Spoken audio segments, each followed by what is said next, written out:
قول نمبر 82۔ 5 نصیحتیں۔ بسم اللہ الرحمن الرحیم۔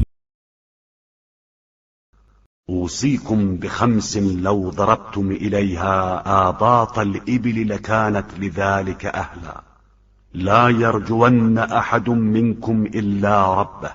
میں تمہیں ایسی 5 باتوں کی نصیحت کر رہا ہوں کہ جن کے حصول کے لیے اونٹوں کو ایڑ لگا کر دوڑایا جائے تو بھی وہ اس کی اہل ہیں۔ خبردار تم میں سے کوئی شخص اللہ کے علاوہ کسی سے امید نہ رکھے۔ ولا يخافن إلا ذنبه ولا يستحين أحد منكم إذا سئل عما لا يعلم أن يقول لا أعلم ولا يستحين أحد إذا لم يعلم الشيء أن يتعلمه۔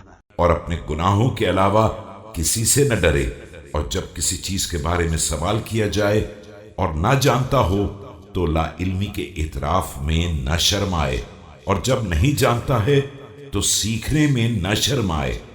وعليكم بالصبر فإن الصبر من الإيمان كالرأس من الجسد ولا خير في جسد لا رأس معه ولا في إيمان لا صبر معه۔